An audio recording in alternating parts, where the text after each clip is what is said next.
Churu SP जय यादव ने 247 पुलिसकर्मियों के किए तबादले, उत्कृष्ट कार्य करने वालों को मिला इनाम।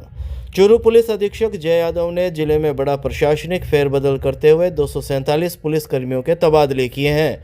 इस फेरबदल में 5 सीआई सहित 7 एसआई को थानाधिकारी की जिम्मेदारी दी गई है।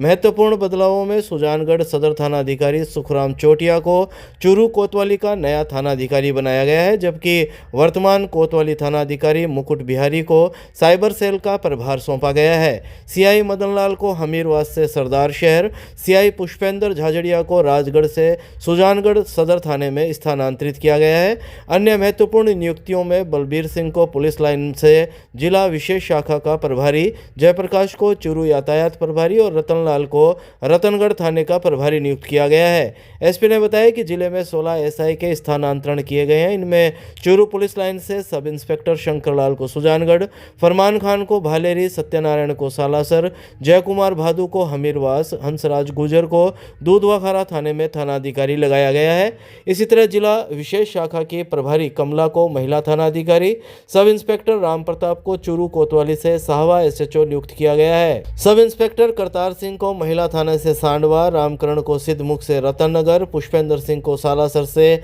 सिद्धमुख थाने में थानाधिकारी लगाया गया है। साहवा थानाधिकारी अलका बिश्नोई को मानव तस्करी व गुमशुदा व्यक्ति प्रकोष्ठ की प्रभारी बनाया गया है। अलका बिश्नोई को डीएसटी का प्रभारी भी बनाया जा सकता है। एसआई धर्मेंद्र सिंह को पुलिस लाइन से चूरू कोतवाली और हरपाल सिंह को सुजानगढ़ से रतनगढ़ थाने में नियुक्त किया गया है।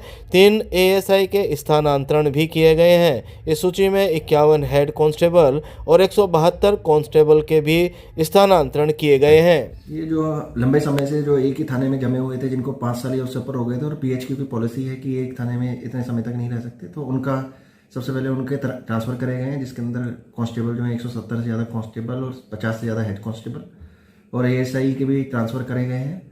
और जो एसएचओ सीआई है और एसआई हैं, जो एसएचओ लगाए गए हैं, हमारे कुछ से एसआई से सीआई बन के जिनका ट्रेनिंग में गए हुए हैं, तो वो थाने खाली हो गए तो उनमें लगाए गए।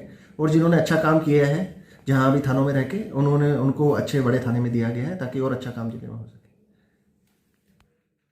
आरएसएस पर राहुल गांधी के बयान पर राजेंद्र राठौड़ का पलटवार, कहा राम मंदिर और संघ पर टिप्पणी से देश की भावनाएं आहत।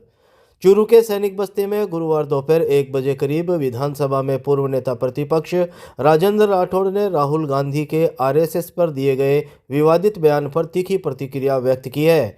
राठौड़ ने कहा कि आरएसएस एक ऐसा संगठन है जो अखंड भारत, भारतीय संस्कृति और हिंदू संस्कारों के लिए निरंतर काम कर रहा है। उन्होंने कहा कि राहुल गांधी को आरएसएस की संस्कृति की समझ नहीं है और वे लगातार अनर्गल बयानबाजी कर रहे हैं। राठौड़ ने राम मंदिर निर्माण पर राहुल गांधी की टिप्पणियों को लेकर भी आपत्ति जताई। उन्होंने कहा कि राहुल की इन टिप्पणियों से पूरे देश की भावनाएं आहत हुई है। राठौड़ ने यह भी कहा कि राहुल गांधी गृह मंत्री अमित शाह के बाबा साहब संबंधी बयान को लेकर भी गलत नैरेटिव बनाने की कोशिश कर रहे हैं।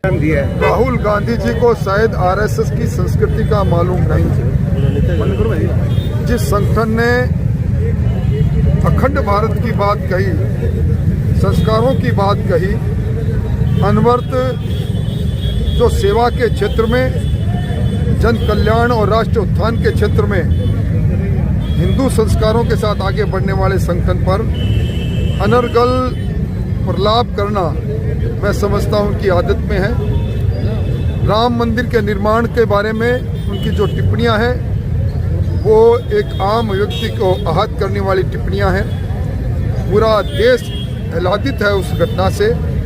भगवान राम आराध्य देव हैं, वो उस पर उन्होंने जिस प्रकार तोड़ मरोड़ करके बयान दिया है, ये उसी प्रकार का बयान है जिस प्रकार के बयान की पहले उन्होंने नैरेटिव बनाने की कोशिश की थी अमित शाह साहब के आरक्षण और बाबा साहब को लेकर दिए गए बयान पर। इससे कुछ होने वाला नहीं है। जनता के सामने कांग्रेस की कलई खुल चुकी है। राजस्थान में उपचुनाव में करारी हार उनके सामने है, इसलिए बौखलाकर वो इस प्रकार के अनर्गल बयान दे रहे हैं। धन्यवाद। कलेक्ट्रेट में जिला कलेक्टर अभिषेक सुराणा ने जिला स्तरीय जन सुनवाई में सुने जन अभाव अभियोग, अधिकारियों को दिए निर्देश।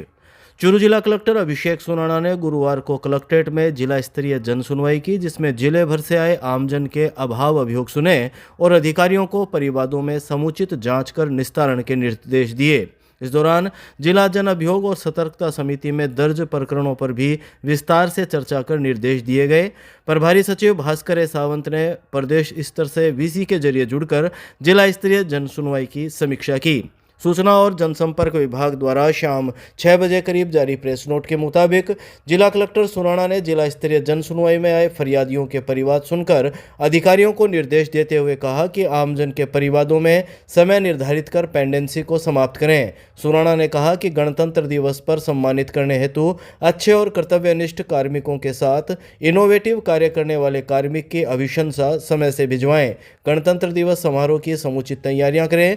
जन सुनवाई के दौरान अतिक्रमण, फर्जी कंपनी बनाकर पैसे वसूलने, रास्ते के विवाद, निर्माण कार्य का मलबा सड़क पर पड़ा होने से रास्ता अवरुद्ध होने, स्वच्छता, जल भराव, पट्टे बनवाने, बकाया एरियर भुगतान, डेयरी बूथ हेतु अनापत्ति प्रमाण पत्र जारी करने, बिजली के खंभों को हटवाने सहित संपर्क पोर्टल पर प्राप्त व सतर्कता समिति में दर्ज प्रकरणों को लेकर जिला कलेक्टर ने संबंधित अधिकारियों को समुचित जांच करवाते हुए आवश्यक कार्रवाई के निर्देश दिए।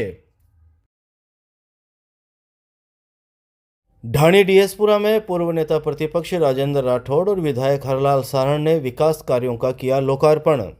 चूरू के ढाणी डीएसपुरा गांव में गुरुवार को 1 करोड़ 52 लाख की लागत से बनने वाले 8 खुरा, 23 पानी के कुंड, 8 प्रधानमंत्री आवास, धर्मशाला में 3 कमरे, टीन शेड, 4 दीवारी शौचालय, कुंड व इंटरलॉक आदि का लोकार्पण पूर्व नेता प्रतिपक्ष राजेंद्र राठौड़ ने किया। पूर्व नेता प्रतिपक्ष राजेंद्र राठौड़ ने कहा कि कांग्रेस के राज में विकास कार्य नहीं के बराबर हुए, जबकि पिछले 1 वर्ष में भाजपा सरकार ने विकास कार्यों की एक श्रृंखला को देखा जा सकता है। भाजपा सरकार विकास कार्य पर काम कर रही है। उन्होंने आरोप लगाया कि कांग्रेस सरकार ने जनता को लूटने का काम किया। कांग्रेस राज में पेपर लीक होने से युवा निराश हुए।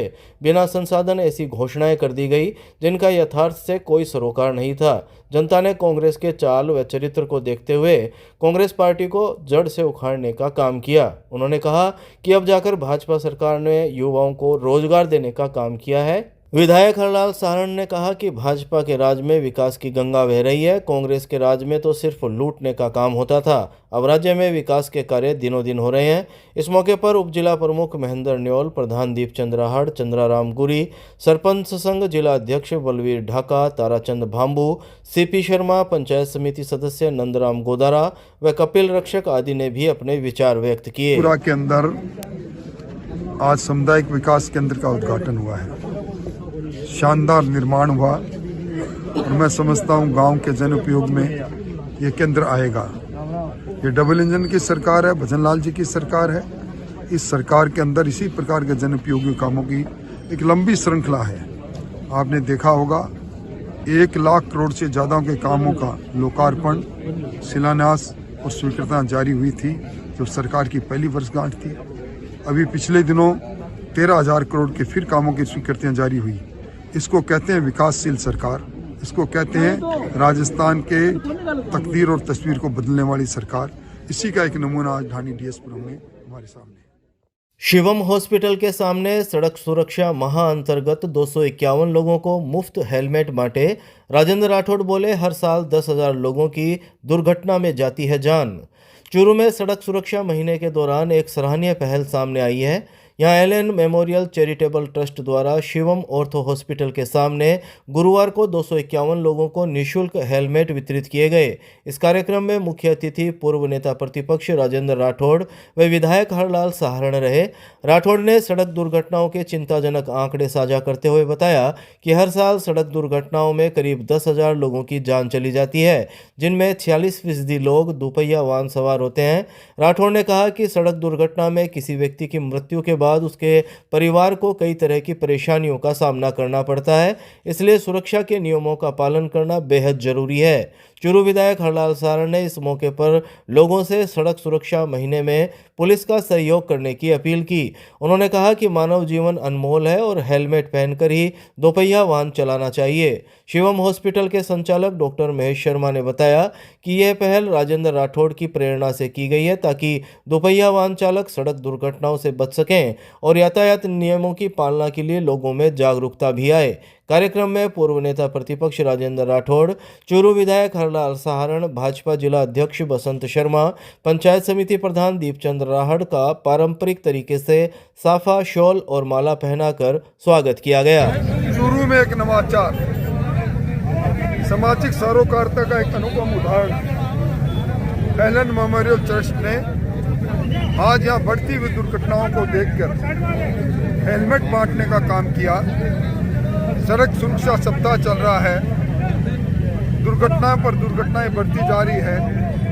जयपुर की दुर्घटना ने जनमानस को हिला कर रख दिया। ऐसे में सड़क की सुरक्षा के साथ अपने को जोड़ने का काम बहुत अच्छा कार्य है और इस कार्य को करने का काम डॉक्टर महेश शर्मा ने किया है। मैं उनको साधुवाद देना है। नेचर पार्क में जलाया चाइनीज मांझा, सुरक्षा के लिहाज से वन विभाग ने चलाया अभियान। चूरू के नेचर पार्क में सुरक्षा के लिहाज से वन विभाग ने गुरुवार को अभियान चलाकर चाइनीज मांझे को जलाकर नष्ट कर दिया। वन विभाग के अधिकारियों ने स्थानीय लोगों के सहयोग से ये कार्रवाई की। डीएफओ भवानी सिंह और क्षेत्रीय वन अधिकारी पवन शर्मा के नेतृत्व में यह अभियान चलाया गया। सहायक वनपाल समुद्र सिंह ने शाम 5 बजे करीब जानकारी देते हुए बताया कि पार्क में कई वृक्षों और रास्तों पर चाइनीज मांझा उलझा हुआ पड़ा था, जो सुबह टहलने आने वाले लोगों के लिए खतरनाक साबित हो रहा था। कई लोगों के पैरों में मांझा उलझने से चोट लगने की घटनाएं सामने आई थी। साथ ही वृक्षों पर रहने वाले पक्षियों के लिए भी ये खतरनाक साबित हो रहा था। इस समस्या को देखते हुए वन विभाग ने पूरे पार्क में मांझा एकत्रित करने का निर्णय किया। वन विभाग के अधिकारियों ने बताया कि चाइनीज मांझे से होने वाले हादसों की खबरें लगातार मिल रही थी, जिसके कारण ये कदम उठाना जरूरी था। ये कार्रवाई पार्क में आने वाले लोगों की सुरक्षा सुनिश्चित करने के लिए की गई। गांव लोहसनाबड़ा में घर में सो रही 83 वर्षीय महिला की संदिग्ध मौत, हत्या की आशंका के चलते पुलिस ने करवाया पोस्टमार्टम। चूरू के दूधवाखारा थाना अंतर्गत गांव लोहसनाबड़ा में 83 वर्षीय बुजुर्ग महिला की संदिग्ध हालत में मौत हो गई। बुजुर्ग महिला के शव पर चोट के निशान और सोने की ज्वेलरी गायब मिलने की वजह से परिजनों ने हत्या की आशंका जताई है। दूधवाखारा पुलिस ने मृतका का चूरू के राजकीय भर्ती अस्पताल की मोर्चरी में गुरुवार को पोस्टमार्टम करवाया। बुजुर्ग महिला अपने घर पर अकेली रहती थी, जिसका शव 15 जनवरी को घर पर पड़ा मिला। लोहसनाबड़ा के सरपंच प्रतिनिधि सुल्ताना नाम ने शाम 4 बजे करीब जानकारी देते हुए बताया कि 83 वर्षीय सोना देवी घर में अकेली रहती थी। उसका बेटा अपने परिवार के साथ दिल्ली में रहता है। 14 जनवरी की रात को वह अपने घर में सोई थी। अगले दिन सुबह चारपाई पर मृत हालत में मिली। उसकी आंख के नीचे चोट के निशान थे। मृतका के कान की सोने की बालियां, टॉप्स और ताबीज गायब मिले। इस संबंध में दूधवाखारा थाना के एएसआई सुरेश कुमार ने बताया कि मृतका सोना देवी घर में अकेली रहती थी। परिजन इसकी मौत को संदिग्ध मान रहे हैं, इसलिए अस्पताल की मोर्चरी में शव को रखवाया है, जहां शव का पोस्टमार्टम करवाया जा रहा है। तो यही है अभी उसके गहने, जो कान के बालियां और टोपस, ताबीज और आंख के नीचे चोट भी लगी हुई है। सारा चेहरा नीला पड़ रहा है उसका।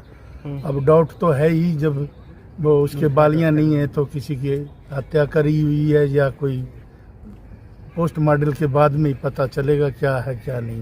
बहुत बुरी हालत में थी, एकदम पूरा नीला चेहरा हो गया था और ये सारा बदन पूरा नीला हो गया। ये महिला श्रीमती सोनकी देवी, वाइफ ऑफ नंदराम, जाति सांसी, निवासी लोहसनाबड़ा की रहने वाली थी, जो अपने घर पे अकेली रहती थी। 14 तारीख को रात को जब सोई तो सुबह घर वालों ने चेक किया तो मृत मिली, जिसकी लाश का पोस्टमार्टम करवाया जा रहा है। इसके परिजन संदिग्ध मान रहे हैं, इसलिए पोस्टमार्टम करवाया जा रहा है।